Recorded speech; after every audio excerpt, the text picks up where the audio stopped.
The wind whistled through the trees, scattering leaves across the park. In the midst of the swirling chaos, a young boy struggled to fly his kite, battling against gusts that threatened to snatch it from his grip. "Enjoy your envious gaze," she taunted me over the phone, though she laughed as if it were all a big joke. "But I'm not that cruel, so I'll spare you. Why don't you hide in the bathroom? It might be less awkward for you." Her laughter echoed in my ear as she mocked me, and I could hardly stand it. This woman was the one person I despised the most in the world. No, in the entire universe. 13 years ago, she had stolen my husband away from me. Cutting ties with her proved nearly impossible since, unfortunately, this woman was my biological sister. As I held the phone to my ear, I chuckled softly after she hung up. "My name is Ruth, a 37-year-old divorcee. My marriage crumbled within 6 months, all thanks to my conniving sister. My identical twin, Rachel, and I look so much alike that even longtime friends sometimes confuse us. However, our personalities are complete opposites. I'm more reserved and introspective, while Rachel is assertive and often takes the lead. In academics, I excelled. Rachel shone in sports. She tends to blurt out whatever she thinks, saying things like, 'How can you wear such unstylish clothes?' People might think I'm not stylish either, since we're twins. That would be awful." Our strained relationship extends beyond home. Back in our school days, Rachel would bring trouble my way. I often faced harassment from other girls on my walk home. "Stop hitting on my boyfriend," they would yell, even though I didn't know them. "Not again, Rachel," I'd mutter. Whenever Rachel found someone she was interested in, she would steal him away, even if he already had a girlfriend. While the men were to blame too, Rachel's behavior was far worse. I, often mistaken for her, became an unwitting victim. Once Rachel got the guy, she'd lose interest, sometimes breaking up with him in a week. It was unreal. "Rachel, you need to stop this nonsense. Have you ever thought about how the other girls feel? And how I'm suffering too?" I asked her once. Her response was dismissive. "Jealous women are scary. Your boyfriend John is so dull. I doubt he'll cheat on you. Don't worry, he's not my type. He's not even attractive." The man she spoke of was my despicable ex-husband, John, who had left me without a second thought 13 years ago. We had grown close attending the same tutoring center. He was quiet, putting me at ease. His mother was a renowned fortune teller who ran a well-known fortune-telling house.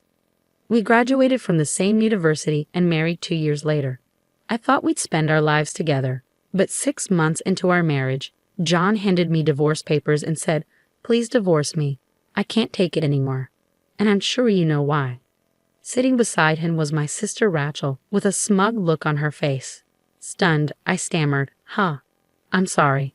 "I don't understand," I said. "Did I do something wrong?" "I don't remember anything." John slammed his fist on the desk, making me jump. "Really? You have the audacity to say that?" he shouted. "You've been cheating on me. Can you deny it after seeing this?" He pointed at the pictures spread across the desk. They showed a man and a woman entering a hotel together. My heart raced as I stared at them, but my confusion only deepened. It looked like my sister Rachel was the woman in the photos, not me. No, I protested. "That's Rachel, not me." Just then, Rachel burst into tears, sobbing dramatically. "Stop this. I can't keep lying to John anymore." John turned to Rachel with a soft expression. "It's okay, Rachel. Thank you for telling me." I was shocked as John spun a fabricated story. He claimed I had been cheating and disguising myself as Rachel to avoid getting caught. According to him, I spent my spare time at a hotel with another man and borrowed my sister's clothes to cover my tracks. He completely bought into Rachel's lies. "Rachel told me about your terrible track record with men," John accused. "Even when we were dating, she said you were fooling around with other guys." I tried to stay calm as I responded to my angry ex-husband. "John, are you serious? We've been together for years, and you believe a story from Rachel, whom you've known for only 6 months. Are you thinking straight?" John just glared at me in silence, seething with anger. To my dismay, Rachel took the opportunity to cozy up to John. "Despite your identical faces, your personalities couldn't be more different," John said. "Rachel always listens to my problems with patience and kindness. Maybe I married the wrong sister." Rachel's fake tears kept flowing, but I could see the sly grin on her face. She'd always had a way with men, even back when we were students, But as she got older, she shifted her focus. Now, she prioritized status and wealth over looks, and John, my ex-husband, who worked at a major corporation and came from a well-off family, was a perfect target for her. She must have set her sights on him the moment I introduced him at our wedding. John had fallen for Rachel's charade completely, and I never imagined he could be so naive after all our years together. My feelings for him faded quickly. "You two are despicable," I told them. "Do whatever you want, but don't ever show your faces around me again." I held back my tears and filled out the divorce papers on the spot, throwing them at the two of them. Knowing my conniving sister, they probably hadn't yet started a physical relationship, so pursuing compensation seemed futile. Still, if it meant having them out of my life for good, I didn't care about the money anymore. Returning to my parents' house, I found them furious at my sister's actions, and they disowned her. When she heard about it, she was indifferent. "Oh really? I don't care," she said. "But if you're having money troubles, you'll be the ones begging me for help." "Okay, bye then." She treated even her own parents dismissively. I found out from a friend that my ex-husband and my sister married just 3 months later. I was too stunned to cry. I felt nothing. For the next 13 years, I never saw my sister or her husband. But one day, I got a call from an unknown number. I always answered for work, so I picked up, only to hear, hello, Ruth." I recognized the voice immediately. "I can't believe you have the nerve to call me Rachel," I said. Rachel chuckled. "Still holding a grudge? You're so gloomy, Ruth. Anyway, I have a favor to ask." With no remorse, she continued, "I'm pregnant. Of course, John's the father." "Ha, I thought you might want to tell our parents about their first grandchild since they won't listen to me." She had the audacity to order me around like that. "What are you so cheerful about when you've been disowned?" I shot back, but she just laughed it off. "How long do you think it's been?" 13 years. "I think you're the only one still holding a grudge," Rachel said with a smirk. "You're probably still living with our parents, right? I'll be the one giving them a grandchild instead of you." She had a talent for getting under my skin. "I'd love to see your envious face, but I'll spare you because it's too pitiful. Why don't you go hide in the bathroom when I come over?" she added with a loud laugh. I stayed silent as she spoke, and she hung up abruptly after saying she'd visit on the weekend. I kept the phone to my ear for a moment and chuckled at the absurdity of it all. That weekend, as I relaxed in the backyard, my phone rang. The caller ID was blocked, and I knew it was probably my sister. "Hey, unblock me already," I snapped. "Why would I unblock someone I don't want to hear from?" I shot back. "That's the point of blocking calls. Maybe you don't understand because you're too dense." I laughed sarcastically as something crashed on her end. "I've come all this way, and no one's home." "I told you I'd come today, didn't I?" Rachel shouted, clearly irate. "Huh, you were serious. I thought you were joking," I replied. "Besides, you hung up before I could tell you I don't live there anymore." Judging by her shaky, enraged voice, it seemed she was standing in front of our old family home, unaware that none of us lived there anymore. The commotion she was causing would likely disturb the neighbors, so I gave her my current address and hung up. About an hour later, the doorbell rang. I opened the door to find a sullen-faced Rachel and my ex-husband John. "You've got some nerve," she snapped. "And what is this place? Why on earth are you living in such a nice apartment?" Her eyes were bloodshot with anger as she glared at me. I understood her shock. My apartment was relatively new, located in a great neighborhood, and not cheap. It wasn't a luxury high-rise, but it was a decent property, and her irritation was evident. Ignoring the fuming Rachel, I turned my attention to John and asked, "Is there something I can help you with?" I told them, "The neighbors won't appreciate all this noise. Why don't we come inside?" As I led them into the living room, Rachel seemed surprised by the room's spaciousness. Her frustration was obvious, and I couldn't help but smirk at her reaction. My mother, who I lived with, was sitting on the couch silently observing Rachel. "Well, you said you had something to discuss," I said, feigning politeness. "I don't mind at all, but if I'm in the way, should I hide in the bathroom or something?" I added with a sarcastic edge. Rachel snapped back, "Never mind, I'm good." She moved closer to our mother and greeted her nervously. "Hi, Ma. Long time no see. I'm pregnant, so we were hoping to talk about whether John and I can stay here for a while." At my sister's audacious request, I nearly burst out laughing. "Wait, you want me to live with you too?" "No way. Have you forgotten what you did to me in the past?" "Absolutely not." Rachel interrupted. "Ruth, just shut up." This house is still under Dad's name, right? You can't get remarried, and you're still leeching off our parents. How pathetic for a single woman like you." Then she added with a smug grin, "Great job taking care of our folks. From now on, John and I will live here and take care of them. So can you leave?" "Oh, where's Dad? Is he at work?" Seeing my sister's arrogance pushed me to my limit, but it was our mother who spoke first after listening quietly. "Dad's gone. He passed away." Mom spoke those words softly, and the room fell silent. My parents had always taken my side during my divorce, even though it was Rachel's fault. My father, in particular, used to apologize to me, blaming himself for not raising Rachel better. "I'm sorry, Ruth," he would say. "It might be my fault." His regret deepened over time, and he struggled to keep working. Both of my parents were in their early 50s back then, and we were getting by on my income and Mom's part-time job. Later, Dad was diagnosed with cancer and passed away 10 years ago. Before he died, he said, "Don't tell Rachel anything. If she comes to my funeral, I don't think I'll make it to heaven." I said, echoing my father's words. Mom and I had not contacted my sister Rachel since then. We moved into this house 5 years ago after Mom injured her leg from overworking. Renovating the old house would have been too costly, and since it was built on a hill, it would have been difficult for Mom to navigate. Living in this more accessible home has helped her legs heal significantly. I tried to speak calmly, but the thought of Dad's passing brought me close to tears. I could see that Mom felt the same, her eyes glistening with unshed tears. But Rachel's response was predictably dismissive. "Too little, too late. Besides, Dad's illness wasn't my fault. You're living in this nice place now thanks to Dad's inheritance, right? Where's my share? Don't I have a right to inherit?" Rachel spoke her nonsense without hesitation. Mom immediately shot back, "Inheritance? There's no such thing.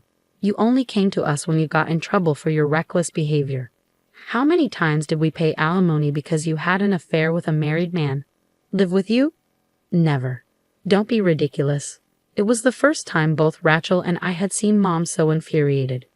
Sensing the tension, Rachel fell silent, and then John, who had been sitting quietly, finally spoke. "Rachel, you've been deceiving me, haven't you? Since I married you, my life's been a mess. You're a reckless spender, and you never do any housework. I've met some guys who graduated from the same high school as you, and they all told me I was blind to marry you." I nearly burst out laughing at my ex-husband's words. It was impressive that he had endured 13 years with Rachel. Yet when he approached me and said, "Ruth, I've been regretting our divorce. Do you want to start over and let bygones be bygones?" I felt a chill run down my spine. No way. He had no right to suggest that. Just as I was about to dodge his attempt to touch me, the door to the next room swung open. "Could you not touch her with your dirty hands, please?" A man suddenly appeared, taking both Rachel and John by surprise. Ignoring my sister, I focused on the newcomer. As the man spoke, Rachel and John exchanged puzzled glances. "Who is he?" they murmured. "I told you to stay out of this," I said to the man, trying to shield him from the conflict. "I couldn't stand by when he tried to touch you, Ruth," he said firmly. "Besides, having a third party might help the discussion. Don't you agree?" Fine, I relented. "This is my husband, Alex, and this is our son, Tommy." I called out to our 8-year-old son, Tommy, who had been peeking from behind the door. He must have overheard the commotion because he was glaring at Rachel and John. Rachel was stunned. "You're remarried?" she exclaimed, disbelief coloring her voice. John seemed just as shocked, his mouth hanging open. "Yes, I'm remarried," I said, a touch of sarcasm in my tone. "It's been 13 years, plenty of time for me to move on and build a new life. And yet, you two don't seem to have changed at all, except maybe looking older." Their faces turned bright red at my remarks. "I met Alex shortly after my father passed away. We were colleagues, and one day he asked me out. When I declined, citing my divorce, he simply replied, 'Does being divorced mean you can't remarry?' and asked me out again. We got married a year later, and Tommy was born the following year. Alex has always treated my mother with kindness, and he's supportive of us all living together. His own parents, who live with his brother and sister-in-law, have welcomed me into their family. It was Alex who suggested moving to our current home, knowing my mother's mobility was an issue at our previous house. His thoughtfulness has made our lives much easier." I turned to the two stunned individuals. "My mother and I are living our lives here. Can you not disrupt our peace? And Rachel, You mentioned you were pregnant. How far along are you? Their flustered responses made me suspect Rachel was lying about her pregnancy. I remembered my brief 6-month marriage to John and how I never got pregnant, which was a source of irritation for my former mother-in-law. If Rachel wasn't actually pregnant, it would explain her connection with that ill-tempered woman. Unnerved by the harsh looks from my family, Rachel and John quickly left our house. Once they were gone, Alex shook his head. I mean, I've heard stories, but is she really your sister? She looks like you, but her character is completely different. Yes, she's my sister, I said with a bitter smile, but it seems things are settled for now. Later that evening, the doorbell rang incessantly. I looked at the monitor and sighed, knowing who it must be. When I opened the door, I found Rachel and John with pale faces on their knees. We need help. Can you lend us some money? They pleaded. Alex looked puzzled, but my mother and I shared a knowing glance. Earlier in the day, while waiting for a call from Rachel, Mom had received a call from a friend of my deceased father, who currently rents our old home. The friend and his family live there now, and he told us how he returned home to find the garden's flower buds destroyed and the windows cracked. The security footage showed a man and a woman, with the woman stomping on the flower beds and throwing stones at the windows. My enraged sister, Rachel. When Mom gave Rachel's contact info to Dad's friend, he was furious to learn this was the daughter who had tormented our father for years. The damaged garden contained rare flowers that were difficult to grow, so they demanded compensation. Given their apparent financial struggles and housing difficulties, I expected them to show up again, but I was still surprised they turned up that very day. Their audacity was truly astounding. I'll give you some money, but on one condition, I said as I watched Rachel and John trudge away with slumped shoulders. Seeing them leave, I couldn't help but laugh and think, serves you right. In their hands was the written agreement I had them sign, promising they would never approach me again in exchange for my financial help. Despite the vow, Rachel is still my sister by blood, so it's hard to fully sever ties. I know there may come a time when she will try to use legal means to approach me again. When that happens, I'm ready to fight back using the audio recordings I secretly made 13 years ago, which I now have as evidence. I have no intention of forgiving my sister and her husband anytime soon. A friend later told me that my ex-husband John had resigned from the large corporation shortly after our divorce and began working at my former mother-in-law's fortune-telling establishment. Given their family connection, he was paid a high salary, allowing him and Rachel to live in luxury. However, a few months ago, my former mother-in-law passed away unexpectedly, leaving John without his mentor. With no talent for fortune-telling, he tried to take over her business, but the establishment quickly failed. In their desperation, the couple claimed that a bracelet was a cherished creation of the late mother-in-law and targeted her loyal customers. A whistleblower exposed their deception, and the victims banded together. The couple found themselves overwhelmed by the backlash, and with no place to live or work, they came to me for help. Their audacity was beyond irritating. Given that the police are now investigating them, it's only a matter of time before they face the consequences of their actions. Meanwhile, we moved to a new home due to my husband Alex's job transfer. Can I really come with you? Mom asked hesitantly. Alex chuckled. Of course you can. You're an important part of our family, Mother. Even if you resist, I'll carry you over my shoulder and take you with us. Mom, hearing Alex's light-hearted joke, wiped away tears of gratitude. Grandma, you're crying again. Here, have a tissue, Tommy said, offering her a tissue. As I watched my family together, I was filled with gratitude for the happiness I had found.